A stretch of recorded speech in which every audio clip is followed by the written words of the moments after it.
Hello, my name is Ninja Unicorn / Jumpin' Jeff from Apex University, and today I will be doing a VOD review for Team Umizoomi here.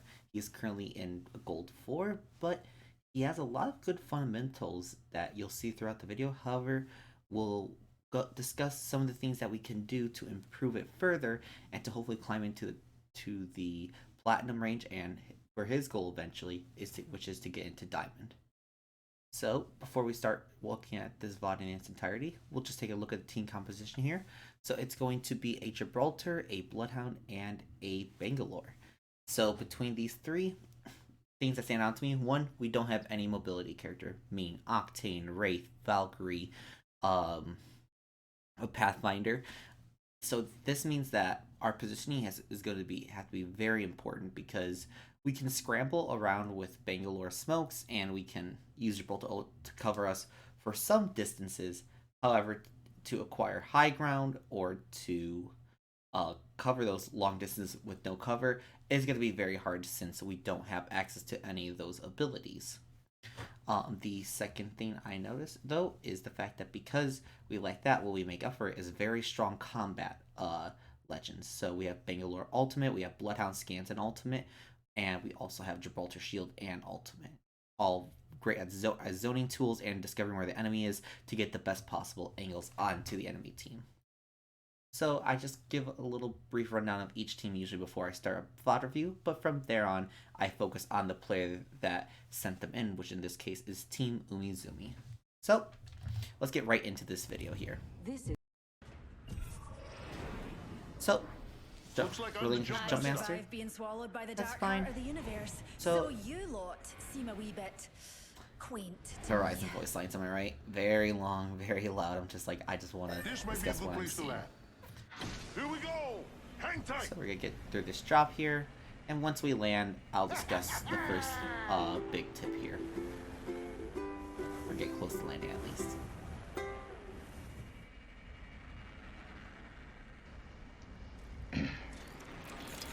Alright, so right before I continue any further, first thing that stands out really big to me, and will probably stand out to a lot of you higher level players, is the fact that there was no free looking and there was no communication about about what's happening around them. And why is this important? As soon as you land or drop, but even before you drop, you want to look around and see where teams are landing.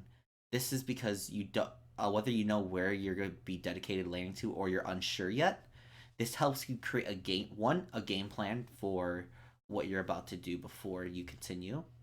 Like, as soon as you land, where do you want to go? Where may teams come from? Who's likely to have a fight early on so that we can third party?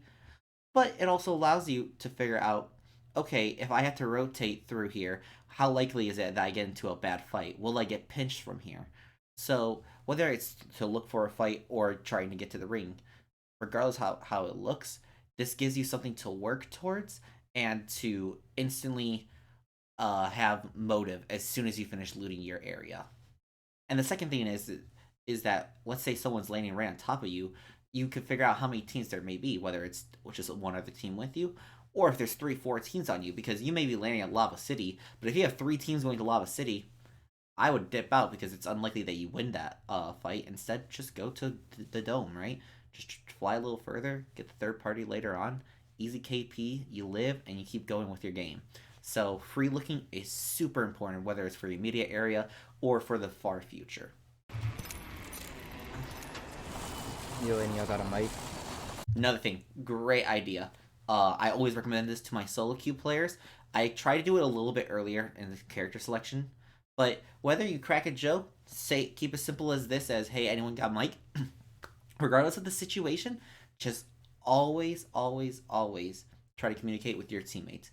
Because whether they respond to you or not doesn't matter. It, one, unifies the team just a little bit more, or two, they listen to your calls and that'll create any some level of coordination compared to the other teams that you're fighting, which are most likely either duos or 3 stacks. That you're at an inherent disadvantage in that way, and you just talking will reduce some of that disadvantage.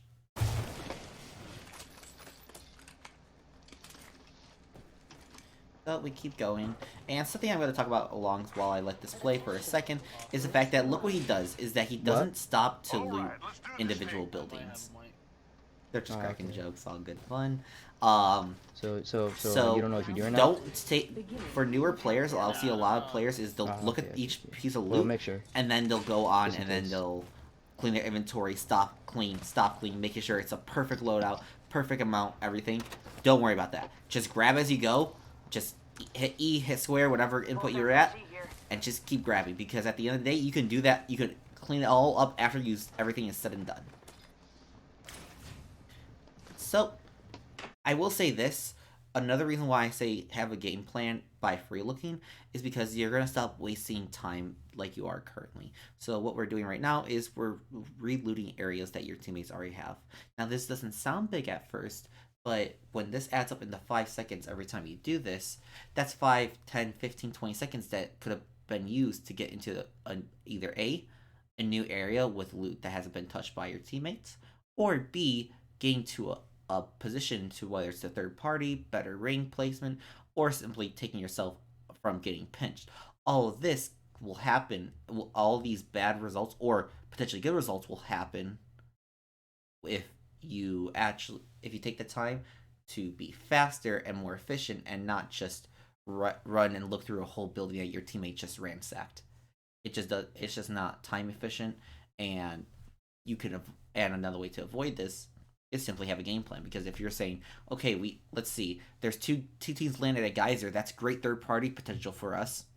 Well, then okay, as soon as I loot my buildings, I loot the middle bins, and my teammates already hit the other houses. I'm running towards the cave. I'm grabbing loot over there in the middle, and then I'm running over to the Geyser, and we're gonna get that third party, get a bunch of KP, and now we're set. We can either run straight to ring and just play for the long con, or we can look for maybe hunt for another team if we're feeling really greedy, right? So all those options open up when you do these small things that save time. And he's doing some of them already, but we want to add a layer on top of that so we can create even more opportunities for ourselves. Got an extended energy mag here. And just as a little foreshadowing, we'll see actually a perfect example of this rather soon. Level 2.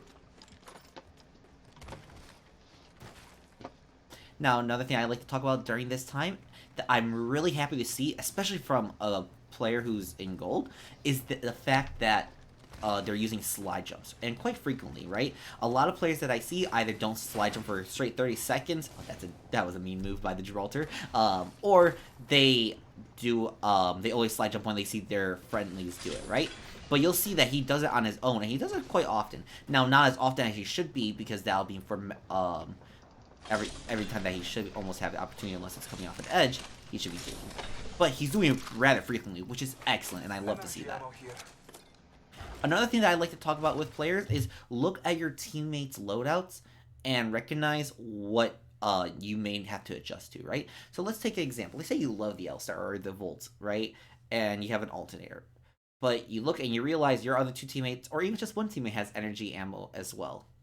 Sometimes you just have to be the bigger guy, suck it up, and give up your energy gun, right? Because one, it may be more favorable towards your loadout.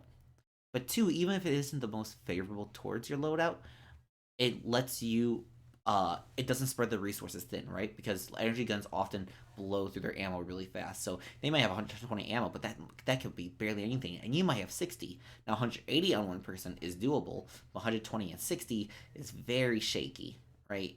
It's quite spread. So sometimes just take that EVA 8 like he did. He found a shotgun bolt to go with it, and he's still looking great currently.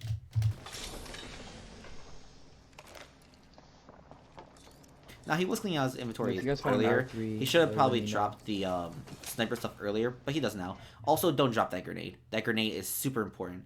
Basically, there's a reason why it takes up the whole slot.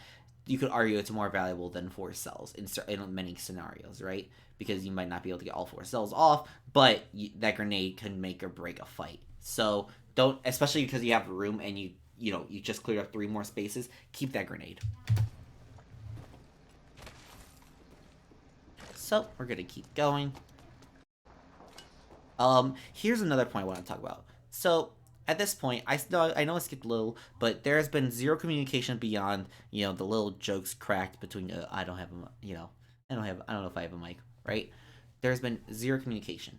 You got to make sure that you keep that flowing because right now, one, you guys are just kind of following the gunfight, and that could put you in a really bad spot ring wise, and you might take a really bad fight if you're not paying attention long enough. And two, you'll start to notice that even though in the tunnel there wasn't really much to be, uh, there wasn't much discrepancy. That's because it was such a small space. In a much more open space, once they got out of it and into Geyser, you notice that our friend Team Umi decided to loot this building while the other two heard the gunfire and they're still running or moving towards it. Now, luckily, they kind of slow walk up to it and they kind of take their time. But if, let's say, Gibraltar and Bangalore just ran right at that fight and we have our Bloodhound here just looting and scooting, except not really scooting towards the fight, it's not going to be very pretty. It could be a potential 2v3. They get wiped. Now you're solo, and you either have to try to grab the banner and have a good chance of dying for it, or you just rat, and now you just wasted your chance at getting good RP gain. So make sure that you're communicating and you're paying attention to where your teammates are. You just say, hey, I want to loot this building over here, and they can either wait for you, or if you see they just keep moving, just say, I'm sorry. You say to yourself, dang, I really want that loot. Oh well. And just and then stick with your teammates there. Attention. There is a new kill leader. Rings nearby. 1 minute till close. New kill leader. Heads up. I probably would have taken the bow check here here over the alternator just because you have Eva, but understandable that you don't take it. Not too far, but we should hustle, guys. Where are they? So notice how I talked about earlier that being fast will create opportunity. Now, doesn't seem like much at the moment, right? But let's say they were 10 seconds faster to this, right? They didn't legal daddle a little as much as they did in their drop zone. Well, all of a sudden, instead of missing this fight that they're about to, and the straggler gets out, they're ready to capitalize on that fight. They spend time looting in the back. They're chilling back here. Sorry, I went back a little bit there, but instead of that, they just go, they run to the fight, get 3 KP, and that's worth way more than any loot they could have found in any of those buildings, realistically. So, I highly recommend, this is why I recommend being fast and efficient in your looting to create opportunities for yourself. Where did you see him at? Hostile over there. Okay.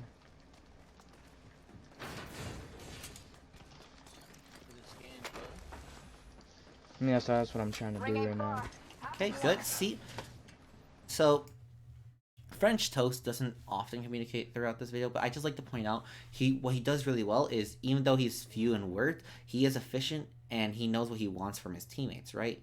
Is that, okay, I'm not sure where the enemies are exactly. Bloodhound, let's get closer. Give me a scan, right? Let me know so when I engage, I don't take a bad angle, or I can choose the best angle for myself and get kills and damage onto them. That's what Bloodhound's value is going to be. But by directing that, now you have 2, maybe 3 people all on the same page off those simple words. I got a death box right here. Marking our surroundings. Yeah, I knew I heard him. That's a mirage decoy. Good discipline. We noticed why it was a decoy. Other thing I want to talk about as a precursor, a lot of players are often hung up on loot. Let me tell you, loot is often not going to make, especially in a gray box, is not going to make or break the fight, right? At the end of the day, there's almost no reason to check that box. You want to be chasing whoever lived from that fight and just go full banana on them, right? You're hunting for blood, get that early KP so that at worst, if you die early, it's not that bad of a loss. At best, it can transfer into huge gains. But this kind of passivity, especially when we know they should be weak from the fight, is kind of a trait that hurts a lot of players in these early elos from gaining RP, because they're so worried about holding on to that RP that they don't realize by playing passive they're actually hurting their own gains. Give a little more Right over here. Hostile spotted. So, sorry, 16 blue. I'm gonna go back just a little bit here. No one. Right over here. Alright, huge thing. We spent a lot of time pinging, and when I see it throughout the video, I have to believe that your ping's kind of bound to your mouse wheel. Don't worry about pinging in certain scenarios, right? Pings are great if someone asks for where they are, or if you're just having or if they happen to be behind cover, right? When you're pinging when he's wide in the open, you're giving up your chances to actually shoot him and aim at him properly to get those pings off. Take the shot at him, get the damage. That'll be way more valuable. 16 blue. Or rebind your Scanning the area. thing. So, I would like to say before, the scan should probably come out earlier than when it did, simply because, one, we don't want to jump down. We want to know what's happening before the fight happens, right? That's what we know that someone's in that building. We saw the tracks in there in about 18 seconds old. So don't hold your scan for that long. Just get the info so we know what's happening before we get into a big mess, right? Because what if we saw that Mirage, we all jump down and then two people peek from that building where you guys are playing currently, and then you guys get absolutely blasted by two peacekeepers, right? The Bloodhound scan is meant to prevent those situations, so use it to its advantage.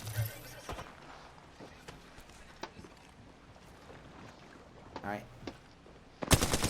So, we shot the Mirage decoy here, and I will say, this was a great Mirage ult. It kind of confused a lot of people. I mean, we even saw French Toast, who was in Diamond previously, got kind of confused by it. But one of the ways that you counteract Mirage is by simply listening to what a good Apex player, or not even, you know, it doesn't have to be a great Apex player, right? Just simply fundamentally, what is that Mirage's goal? His goal is to get to cover as soon as possible, to safe cover. Now, basically half those directions are cut off because you guys are there.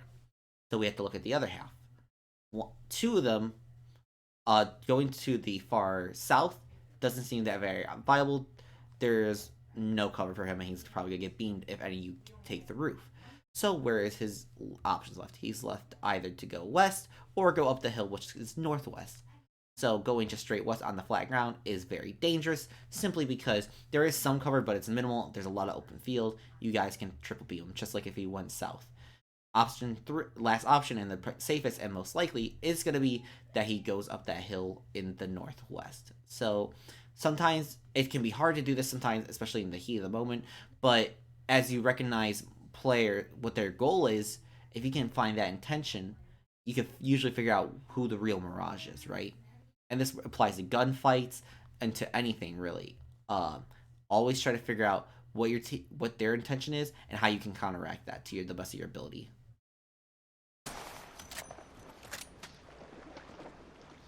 Yeah, those sound effects, I will say, throw you off. We kind of look at footprints here, and it kind of seems like we're a little lost. I'm not sure what we're looking for. I guess to track the real one. But I will say this. I keep referring back to the game plan, and the reason I make such a big deal out of it is because we'll notice a couple times that we just are on top of buildings for no reason, right? And the reason we're on top of buildings for no reason is because we get ready to do something, and then we're just kind of frozen, and we're like, I don't know why I'm here. I don't know where I want to go next. The best way that you can figure out what you want to do next is priorities. One, where could I get kills? And the best way to find that is gunfire. Okay, no gunfire near me. I don't want to fight, or I don't want to go super far out because the ring's nearby. Well, that leads you to your conclusion number 2. Follow the ring. Where is the ring pushing you towards? Where's the ring kind of moving in general? You want to figure out these things so that you can A, try to gatekeep someone, or B, put yourself in a good position in the end ring so that you can get kills because you just simply have the better position when everyone else is spread out and then realizes toward the end, oh shoot, there's a ring, I gotta move in, right? Take time to look at your map. Take time to look at the round closing, the timer telling you, hey, this is how long until this ring's finished, or hey, this is how long until the ring starts to close. These are all things that will give you objectives, something to work towards. 3, I'm a little hesitant giving this kind of tip just because I talked about wasting time looting. But if your team is desperate for loot, I mean, like you have you have 1 or 2 mags at most. You have very low shield cell count or shield battery count too, and you guys have like no shields, right? Or basically no resources to contest, even if you get a good position, right? then I would then I would say a third objective and something drive you is look for areas that may be unlooted, right? Your main areas, such as your main drops, may be looted, but those side areas where teams may not land may not be taken yet. Now, at the higher ranks, they will be because they're on. People will have loot rotations and know where those spots are. But especially in these lower ranks, you can always take advantage of that and get that extra loot if you're really hurting. But in this case, we're not. So that's why I said you don't need to spend this time. You're just wasting it instead of making productive moves, productive ways to gain RP. Care package coming in. So we're gonna skip around a bit because we do this for a bit. Shoot the cargo bot. Okay, something huge here. So we get into this first fight here. We see someone rezzing. I know it's a rampart because I've watched this a couple times now, but it's a little hard to tell if you haven't watched this before. So I'm gonna let this play out, and then I'll go over a little more in depth with pausing in between. Arc star set. I'm pushing that. You pushing that? Okay. I'll come with you then. Shield up. Oh, that's our teammates. Scanning the area.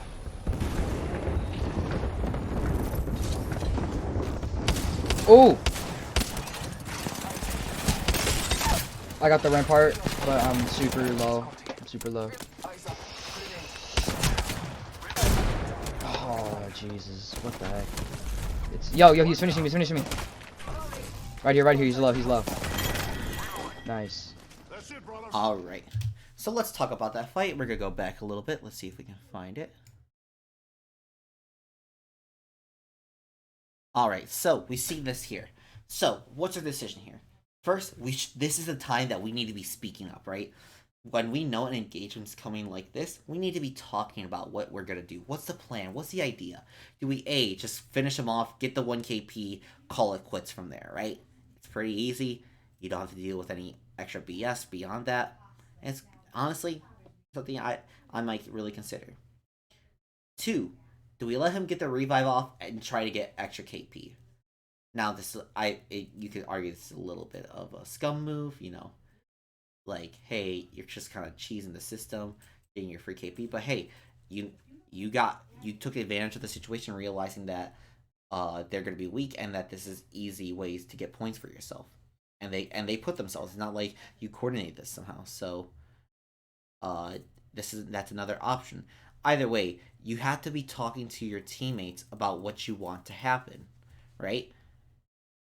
Because even if you say let's kill her now, you might want to do a 1, 2, 3, which is basically when someone says 1, 2 on 3, everyone shoots at the same time, so the person has no way to react to what's all the bullets getting hit at them at once, right?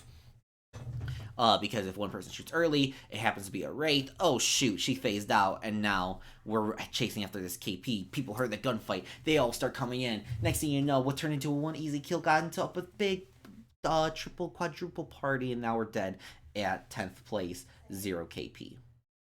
That's what we want to avoid. So we want to talk to our teammates, get their ideas, get their consent, get something going by just talking even before the fight and during the fight.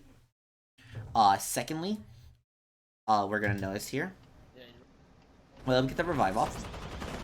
We spent a lot of time trying to aim this grenade and then throw it. Now, if we think about this, what does this grenade do once it lands? Nothing. This rampart runs over here, and it just kind of blows up. Didn't accomplish anything. Why is this a problem? 1, we could have just shot the entire time, right? We spend all this time tracking, and for us to do essentially 0 damage. What we could have spent this time doing instead is shooting the alternator and probably killing that person. Now, let's say all three decided to shoot, and for some reason that person's still alive. Well, that's where your grenade's going to come in right then, because after that person gets around the corner and is using the cover over here, no one has angles from where they are. But if you take your grenade and throw it farther and to the side that the rampart's hiding on, now all of a sudden she either has to die because of the arc star, or she runs out in the open for a second and gets beamed by any of your team. Either way, you get the kill much faster and much safer than what's about to ensue. I'm pushing that. So you see, this is why I say communicate. You don't even have to go crazy, because I go over the top a lot with my communication, getting very specific with it. But you don't even have to be the craziest. Now later on ranks I would recommend too, but he just says, I'm pushing it, right? This gets everyone on the same page instantly. It tells them what he's doing, what you should be doing, and coordinating as a team. That's the key, is get everyone to have the same objective. Or find ways to support that objective, right? In the case of this Bangalore. You're pushing that. Now when we drop down and he says we're pushing that, pop your Bloodhound ult, right? Because anytime you're about to ape a fight, anytime you're about to go all in, right? You want your full scans, you want the movement speed, you want the digi threat. You don't know what abilities they have. You don't know how many are alive, because we only saw one out there, but there could be a second revive up there, right? We could be running into a 2v two people that are kitted, and next thing you know, we could figure this out if we just pop Bloodhound ulti, scanned, and saw that. But luckily that wasn't the case this time, but this could be, and that's what we want to be prepared for the best possible future here.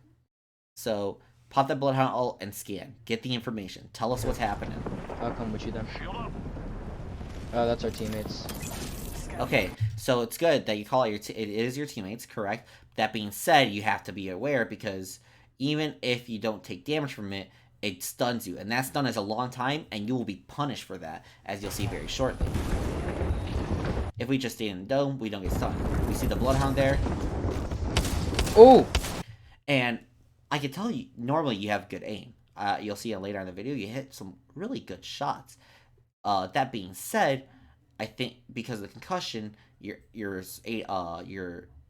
aim is slowed down, meaning it's completely thrown off, meaning you whiff all three shots. If you wait that second, don't get the stun, and then try to shoot him, he's probably dead in a second. You don't take all the damage you're about to take. So even though you don't take the 40 that you would from an enemy Bangalore, you essentially take worse than that, because you were slightly impatient. See, nice shots, beautiful shots. Got the rampart, but I'm super low. So in this situation, what you should be doing is play the other side of the wall here, right? Because the problem here is that you're letting the Bloodhound take control of this side of the wall, which has the amplified damage, and you have to deal the damage through that before you start hitting him. Play this other side of the wall. At the very worst, you can play the corner right over on this wall over here, so that you can put yourself on the other side. And because you're about to get naded, which bounces off of this, and you actually get down by that over the Bloodhound. So you want to make sure you put yourself in a better position than on the opposite side of a rampart wall. Oh, I'm super low. Eyes up. Oh, Jesus. What the heck? Yo, he's finishing me. Luckily, French Toast took his own fight, won it, and then is about to finish off this guy.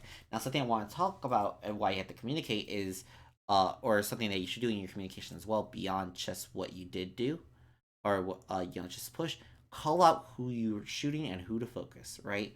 Because in this scenario, it works out that he kills this other guy off to the side, but there's also a chance that he loses that fight, and then he's separate from you two. You went down. All of a sudden, it's a 2 versus 1. That should have been an easy win for your team, because they're in a bad position. You guys had the jump on them. All these factors that should have led to your victory can turn very quickly if you guys aren't focused targeting to knock them quickly and effectively, and prevent knocks yourself. The second reason you want to prevent knocks from happening on your team is because even if you happen to win the fight, like you guys will here, if another team in sorting, for example, hears this fight and is running towards it, that 7-second revive and then healing all the way back up is so detrimental in the timing that even, let's say you get everything off and you're ready to go, all of a sudden that team's above you has high ground, you're on low ground with no mobility on any of your legends, and all of a sudden you start to realize, we're in a terrible spot. Even if you got 1 to 3 KP. In this case, you'll get 1 KP. Right here, he's low, he's low. But look, if you were to die right now, you're still -9. So making sure you're aware of this and be able to counteract that is super important, and why it's so important to stay up, rather, even if you trade 1 for 1, because this game involves more than just facing one team. Nice. Sorry, Residue. And from Taking a moment to recharge my the time you got up, Let's reposition which is about 7:20, I am going to go through it all. you. Just Gator touching down. 7:20 Got it, brother. to 9:20. We stayed in the same area. That was 2 whole minutes that we were down there, with where 2 of them got revived and 1 with barely a rampart with barely any loot. This is why I meant by the timing hurts, because now, we have 3 minutes to play with in the ring 2. We wasted a lot of that time in that small area for loot that didn't really upgrade us, besides an R99, which is, you could argue, is a nice upgrade, but without close range weapon. You could also even argue that Alternator might be even better for his loadout. So there wasn't really too much to gain from over there.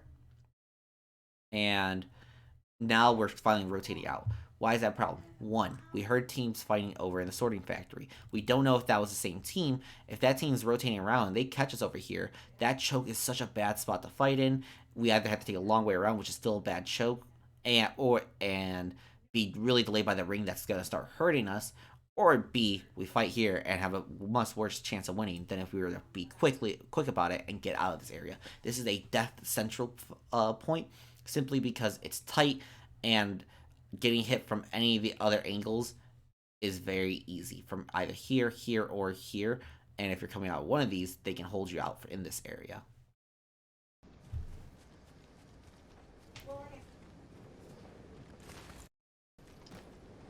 So we keep going.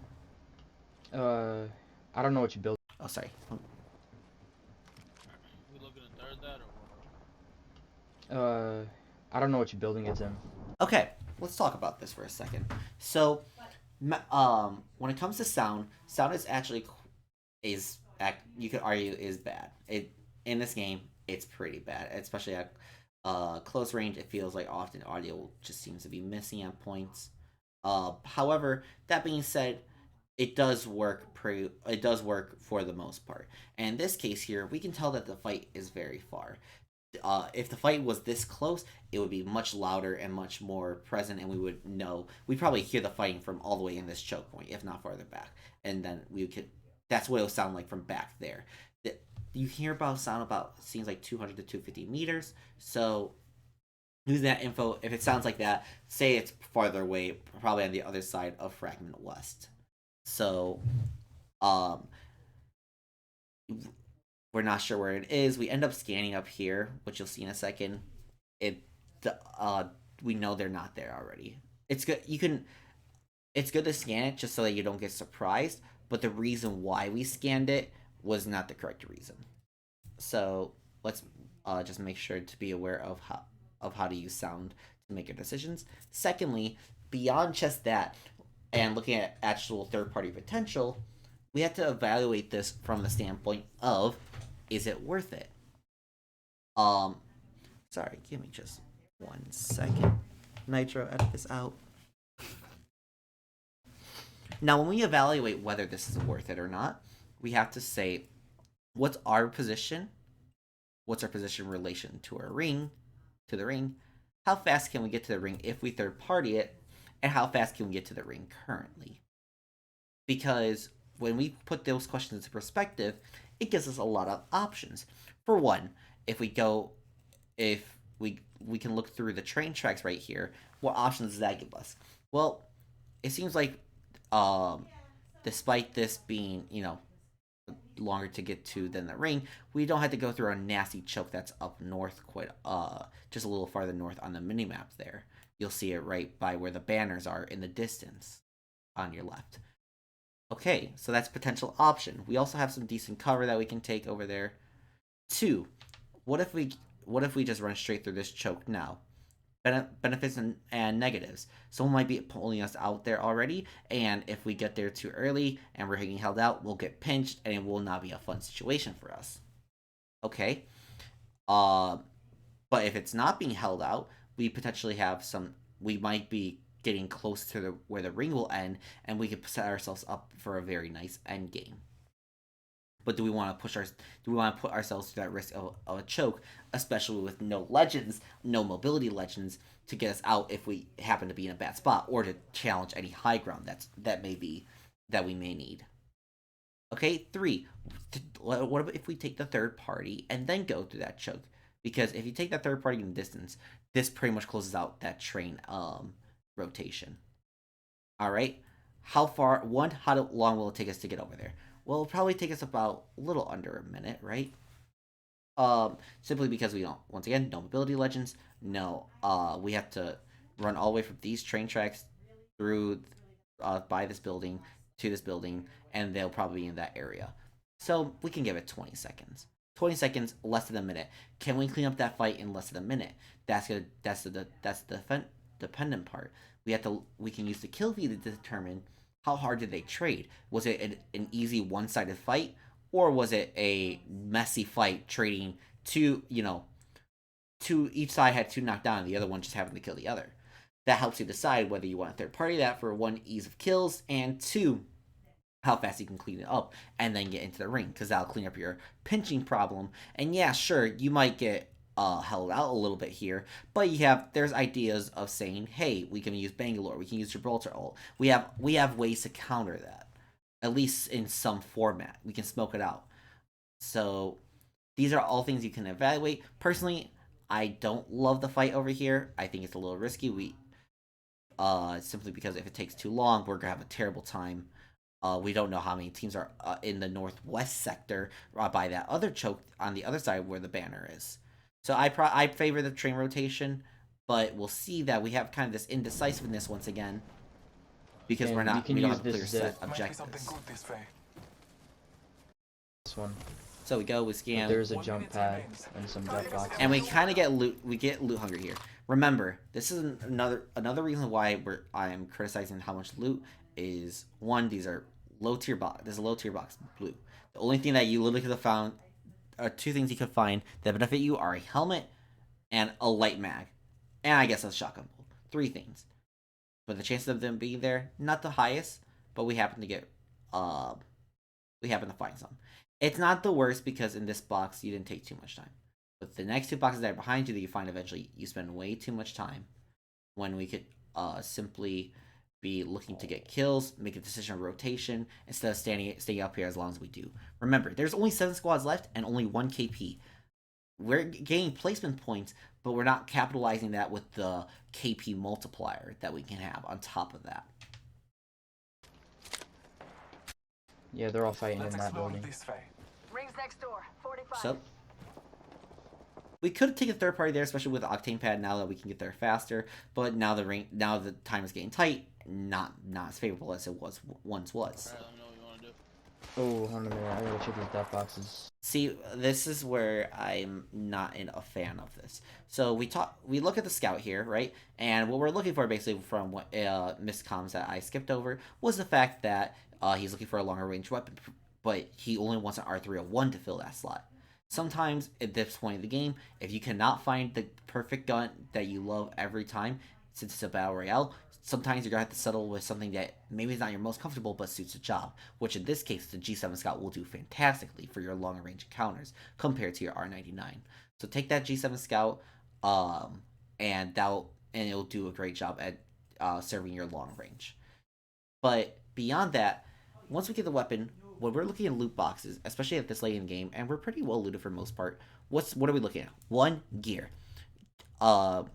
If we see that it's canceled out by a little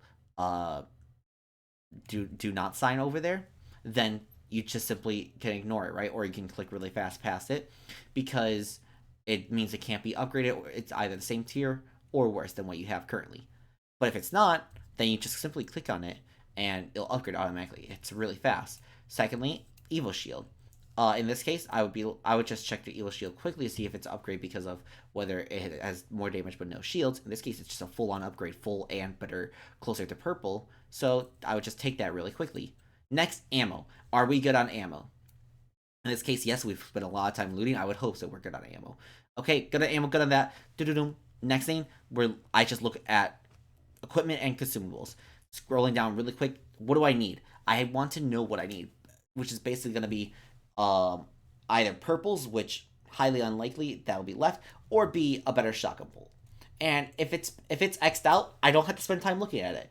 If it, a do not sign, just don't look at it. Just keep going.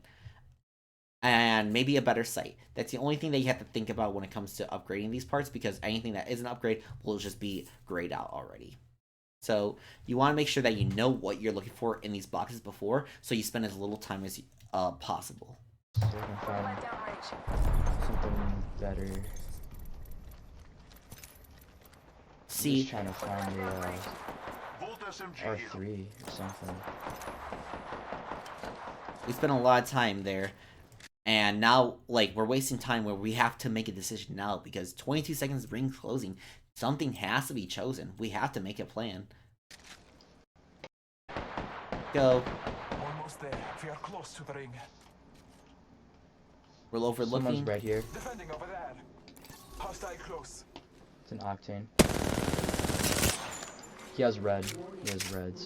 Alright, so I'm going to just go over one thing really quick. This may seem random, but this is to help all your, whenever you're in comms with someone and you want to communicate effectively, how do I tell my teammates how much I've hurt them for and what kind of armor, right? And the way I like to break it down is to simply a 3-step process. 1, call out the legend that you hit. In this case, I'll just use Octane. So Octane. Then you go with the number. So if you did 88 damage, Octane 88. And then finally, what color armor they have. A red.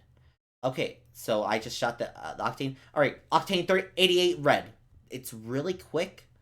It tells them what type of armor in relation to the math of damage that you did to help your teammates decide how much whether to push the opponent and how to push the opponent, right? Because 88 damage on a gray and blue shield is so much different from 88 damage on a player with a red shield, especially if your shield rarity is much lower compared to theirs. So you want to be aware of that, and that's how you can effectively. Now, if they have no armor left, say your teammate cracked their armor and you hit them for 50, you just say 50 flesh. That is the best way to communicate to your teammates how much damage that you've done, and it's very clean and fast. So but he looks alone. Use the map as your guide. The ring is moving. Yep. So we talk about this a lot already. Ring's moving. We're getting close now, and I want to talk about, once again, because of the lack of communication, we're actually going to see that start impacting hugely here. Now, you're going to see a lot of stutter steps here, right? Everyone's just like, oh, I'm kind of running this way. Oh, I see ring, I'm running away. Your teammate thinks the same thing. Then he sees you. You're like, I'll take a little storm damage. I like this rotation better. I think it's safer. And your teammate's like, yeah, I agree with that, right? And now your teammate says, oh, let's go this way. But you're like, I'm committed to this already. Fighting here right now. And if we look, by the time you get into ring, look how separated you guys are. This guy's on the other side of the cliff, not even clearing the choke. You have a teammate in the ring. You're just starting to heal. We don't know where anyone is because we just ran into ring. If anyone hears you and is above you, they're going to be like, people coming in from ring right now. And if they hear the healing, they're going to punish that super hard, right? So communicating with your team, telling them, hey, let's go through the train thing. It helps you guys realize what you need to do. Even though it happened last second, it's better than not talking at all and having this happen, because this has huge potential to get punished. We hear Horizon Q. Yo, there's people over here. Hey, brothers. Replicator incoming. Yeah, I'm coming around the back. Taking a knee. Patching up. So luckily we don't get punished for this here.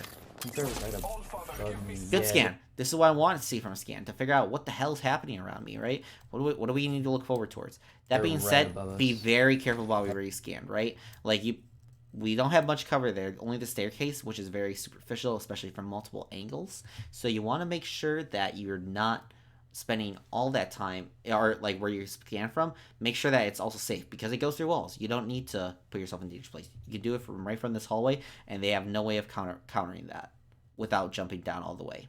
And they're looking down.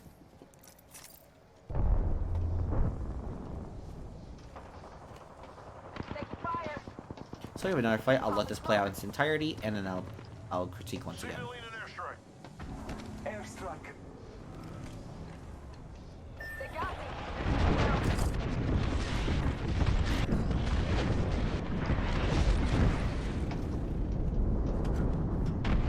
There is another squad.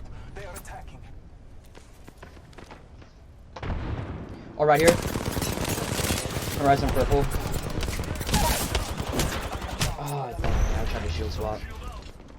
Alright, so we do get up eventually. Don't worry, we still got about 3 minutes in his VOD alone. So let's take a little step back and go through what happened in this fight, right? Go. All father, give me some. Yeah, they're So first thing that happens, our teammate just gets down here. Tough spot. Actually, in fact, he doesn't die from the enemies themselves. He runs back into the ring on accident and kills himself. Tough day for your boy Bangalore right now. Strike. So, we go. They got me. Right now, we need information, right? Because we are lost as can be. We have no idea what's happening. Our teammate just popped a Gibraltar ultimate, and we're like, where are they? What do I do? What needs to be happening? First, pop your ultimate. Your teammate just popped his ultimate. We need info right now, and you're about to get into a big fight.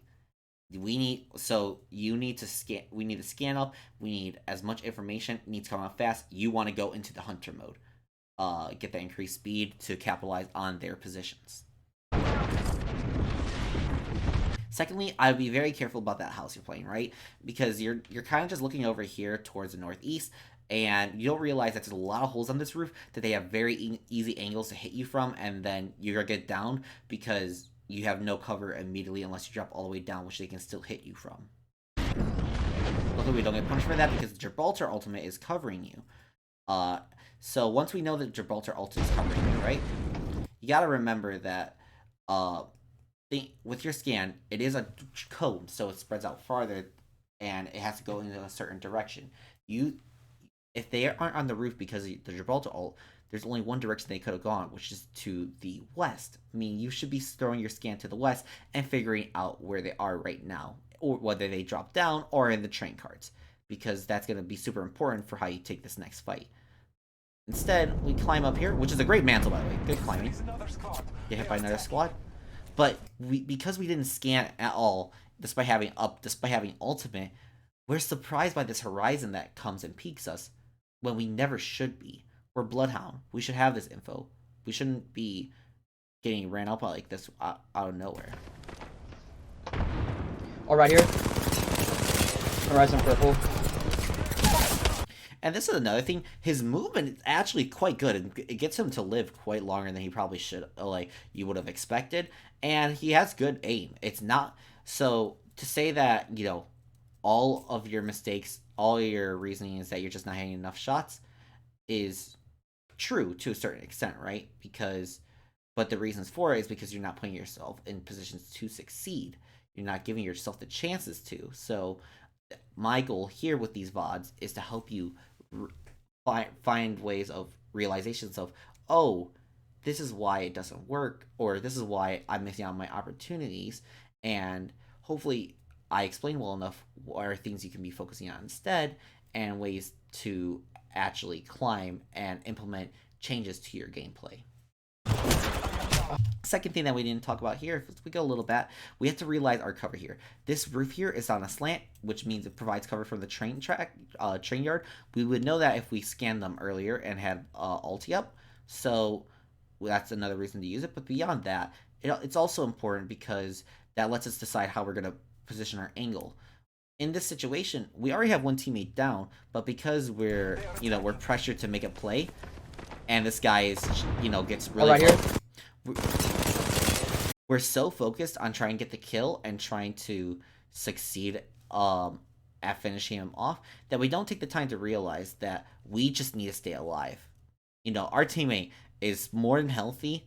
He can finish off that kill. We have to stay on this angle and protect ourselves. Horizon purple. Instead, yeah, we get the kill, but in order to accomplish that, what do we have to do? We have to put ourselves in the open over here. We can't back down in time. We're super far up on this roof. Now we're almost on that same level as the train cart. I mean, it's a pretty straight shot from that Loba right there, which is why you have to back off and use the angle and that to your advantage. Oh, I tried to shoot off. We get res, we get live. So this is another thing. As rings get smaller, more third parties are frequent. We get scan, and it's another reason, like I talked earlier, why you don't want to go down. It doesn't get punished here, but we can see how if they have an Octane Bloodhound, they're gonna jump pad, scan you, and you're popping a battery. Even if you get a battery off, you're most likely dead because it's 3 of them, and you only have 130 health. I'm gonna try the best I can. Good counter scan, like figuring out what the hell's happening. Other team probably backs off because they realize that, oh shit, ring's coming in about 20 seconds. Chase this Loba. Don't worry about this Loba. You have 2 goals here. Either A, support your currently alive Gibby that just got shot and is shooting at the truck from back here. Here, I'll move back just so you can notice. So you saw shot string here. Try to support him. Okay, it doesn't look like you have the best angle too. So what's the next best thing I can do here? Well, we have a down Bangalore that's been down for a while. Ring's coming in soon. My focus is trying to get this Bangalore up. Instead, we run, and then we go loot. Now we got lucky here. We got a gold backpack. Most times you do that, that's not gonna happen. And then we're looking at ammo. We're like, oh, we're chopping. It's like, revive. Just revive him. He is down. He needs help. He needs to heal himself too. There's a gold death box right around the corner. Yeah, who cares about that? Most times it's probably just a digi threat. Old Painless knocking at the door. Reloading. Yeah, we're worrying about inventory things. Now, these are great things I love to see normally, but not in the middle of a ring rotation at top 5, and people are shooting at you, people are getting shot at. So much is happening around you that you should be focusing on that rather than dropping 60 ammo that you might even need soon. Calling upon nature's strength. Someone right there. So now we pop ultimate. I'm like, yes, finally, he's doing what I want. He's gonna pop ultimate. He's gonna scan. We're gonna figure out who we need to focus down. We're gonna devour these teams at the edge here, and we're gonna have a great fight here. Watching us rotate. And then we never scan. But yeah, we did He's a nice shot. He's cracked. Down. Yep. So here's another discrepancy. We call out knocks down, right? But now you run away. Now you're running. Because you're like, oh, I want to chase this guy. I'm gonna finish my down. Your teammate, because you didn't scan, you didn't realize that there's 2 more enemies in here, or at least 1 or 2 back here. So now you guys have 2 completely different objectives. These guys are healing and are looking towards a ring here for this last enemy, and you're trying to finish off this Octane.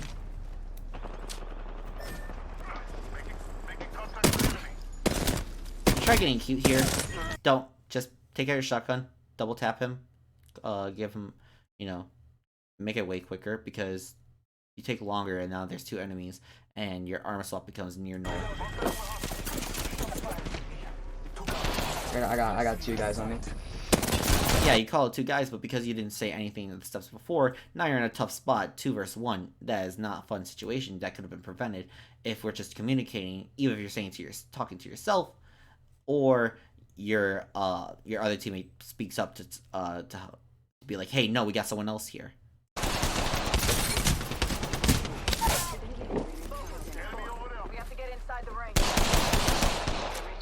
So this rock obviously probably makes the most sense because most normal worlds, if that guy has full loot, he's probably your first respawn.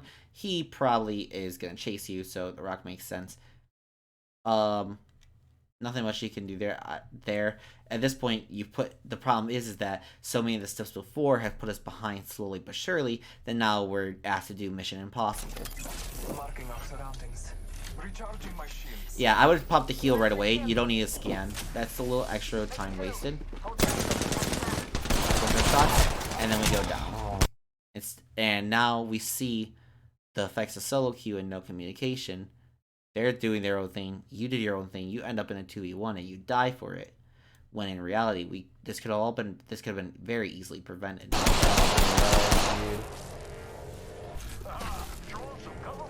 It's a Bloodhound on a Horizon over here.